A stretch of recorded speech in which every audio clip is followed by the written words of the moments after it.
सांझ समय सानंद नृपु गयो गए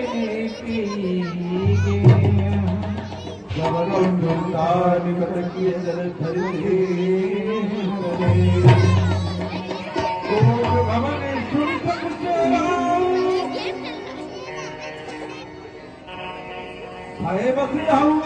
न पाओ। राज्याभिषेक की घोषणा की गई है। यह शुभ समाचार मुझे कैकेयी को बताना चाहिए।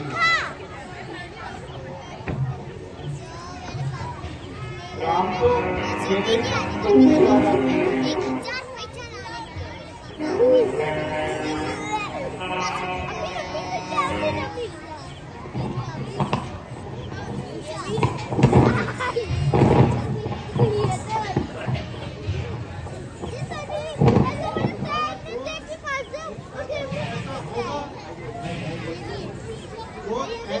होगा यह प्रतीक नहीं होता। क्यों दूसरी होकर बैठे हुए इसके कारण क्या है? लटके मोती क्यों बिखरे हैं? मन मार मार क्यों मचला है? पड़ गई मांग उलझन में, फूल ने कुल रंग बदला है। क्यों कोप भवन में लेटी हो? क्या तुमको भारी पल पल है? प्राणों से जो प्यारा है उसका अभिषेक दिवस कल है।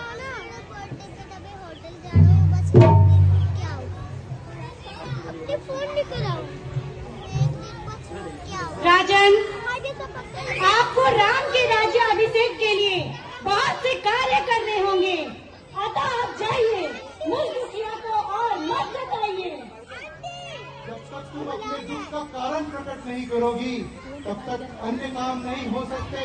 मैं अपने सत्य कर्मों की शपथ खाकर कहता हूँ, वही करूँगा जिससे तुम्हें प्रसन्नता हो। जहाँ तक सूर्य का चक्र घूमता है वहाँ तक पृथ्वी मेरे अधिकार में है। और तुम कहो तो सही, तू कहे तो दिन को रात बना दूं, दिन को प्राण मांगे भी तो आज दे दूं अपने प्राण को। राजेंद्र, धर्म पुरुषों का जो कहते हैं वो करते हैं। प्रणवीर वही कहलाते हैं जो अपने प्रण पे मरते हैं। कुछ ध्यान तुम्हें होगा जरूर मेरे दो वरदानों का। आज मेरा वही धन मुझको दे दो, बनते हो यदि धनवान प्रभु। गोवन कोई वस्तु नहीं, जितना जी चाहे ले लो। मैंने सीखी नहीं, मन को जो भाई ले लो। जो दिया, जो किया बस एक बात वीरों में है। अरे बाबली, तुमने स्वयं कहा था जब चाहोगी तो मांग लूंगी। तो क्या 4 मांग सकती हो? नहीं राजा नहीं, मुझे अब भी आप पे संदेह है कि आप अपनी प्रतिज्ञा पूर्ण नहीं करेंगे। रघुकुल रीति सदा चली आई, प्राण जाए पर वचन न जाई। सुनो देवी, पृथ्वी के दीप चाहे आकाश पर चले जाए, आकाश के तारे चाहे पृथ्वी पर बिखर जाए, माणिक समुद्र में जाए या पर्वत पर जाए, हम अनुचित नहीं होगा रघुकुल वीर से। नहीं महाराज नहीं, मुझे अभी आप पे संशय है। यूं चिकनी चुपड़ी बातें कह के मुझ अबला को ना बहलाओ। सच्चे रघुवंशी हो यदि सौगंध राम की खा जाओ। सौगंध नहीं क्या भावनी, अब तुमसे कथन है, यह राजा का वचन है। मध्यस्थ मेरी बातों का यह राज्य महल है। साक्षी पवन आकाश और पृथ्वी है। खाता हूँ तेरे सामने आज पहले बार सौगंध प्यारे राम की। यदि ऐसा है महाराज तो मैं अब अपने दोनों वरदान आपसे मांगती हूँ। मेरे पहले वरदान में जो राज्याभिषेक की सारी तैयारी राम के लिए की गई है, उसी अभिषेक की सामग्री से आपको भरत का राज्याभिषेक करना होगा। और मेरे दूसरे वरदान में आपको राम को सभी राजपाट से वंचित कर 14 वर्ष के लिए वनवास भेजना होगा। ओह, क्या कहा? जो राम का रास्ता खो रहा है वो उसे ना हो और करते हैं वनवास 14 वर्षों का और भरत का राज तिलक। राजा, आप तो राजाओं के राजा हैं, अतः दृढ़ निश्चय बनिए। दयाहीन, तू कुल का विनाश करने वाली है। बता, मैंने और राम ने तेरा क्या बिगाड़ा था जो तू उसका अनिष्ट करने पर उतारू हो रही है। राम के गुणों की प्रशंसा तो सभी करते हैं। बता बता, मैं उसे किस अपराध में 14 वर्ष के लिए वन में भेज दूं? मालूम होता है मैंने तुझे अपने घर में इसीलिए ला के रखा था कि तू एक तीखे नागिन वाली विष कन्या है। मैं सुमित्रा और कौशल्या का परित्याग कर सकता हूँ, राजलक्ष्मी का भी परित्याग कर सकता हूँ, लेकिन राम, मैं सुमित्रा और कौशल्या का परित्याग कर सकता हूँ, राजलक्ष्मी का भी परित्याग कर सकता हूँ, लेकिन राम का मैं हो नहीं सकता कि मैं उसका छोड़ दूं। रघुकुल में दाग लगे या प्रतिज्ञा टूट जाए, हो नहीं सकता कभी कि मैं राम को छोड़ दूं। बस राजन बस, यही है रघुवंशियों की आन बान। अगर धर्म पर अटल रहने वाले राजा क्या अपने वचनों को टाल सकते हैं? तू आखिर मेरी अर्धांगिनी है, मुझ पर आए हुए कष्ट को आधा तू सहन कर ले, आधा मैं सहन कर लेता। ना रखती हुई दो सवालों पर मैं थोड़ा तो रहम कर मेरे इन सफेद बालों पर। मांग कर दो कठिन वचन अयोध्या नाथ से, तोड़ती है चूड़ियां तू स्वयं अपने हाथ से। नहीं राजन नहीं, मैं अपने वचनों को परिवर्तित नहीं कर सकती। यदि आप मेरे वचन को पूर्ण करने में असमर्थ हैं, तो मैं इसी समय विष पीकर अपने प्राणों का त्याग करूंगी।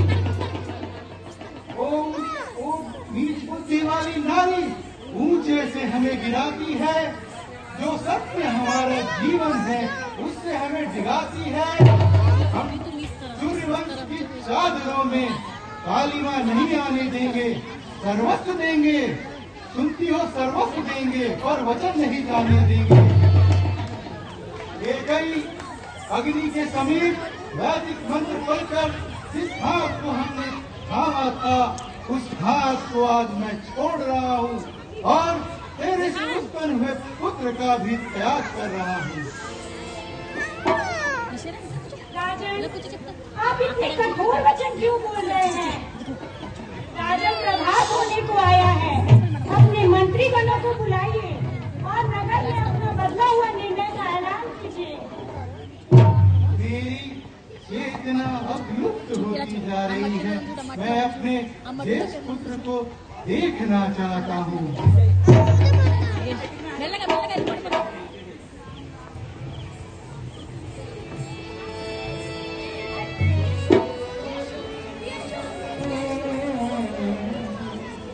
कर गए अवसर का भयम गयम नारी विश्वास, योग सिद्धि फल समय जति अभिजा।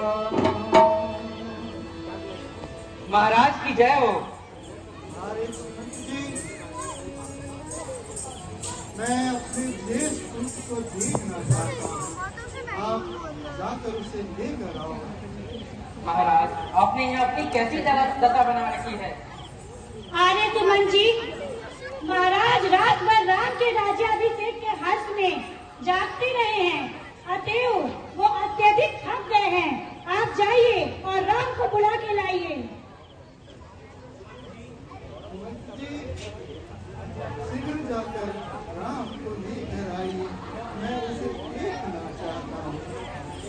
जैसी आज्ञा महाराज। माता और पिताजी के चरणों में राम और सीता का प्रणाम स्वीकार।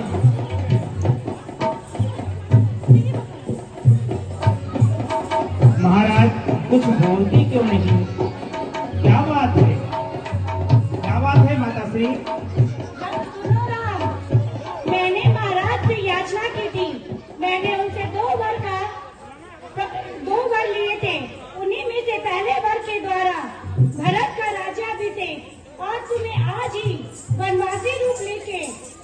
वर्ष के लिए वन को जाना होगा। तुम्हारे वियोग के कष्ट में महाराज ने ऐसा हाल बना रखा है। माता पिता की आज्ञा का पालन होगा। धिक्कार है केकई, तुम्हें 100 बार धिक्कार है। तुम निर्लज्जतापूर्ण बातें करते हुए मुझे अपार कष्ट हो रहा है। पिताश्री, आप इतना शोक न करें। आपका राम आपकी प्रतिज्ञा पालन हेतु 14 वर्षों तक वन में जा रहा है।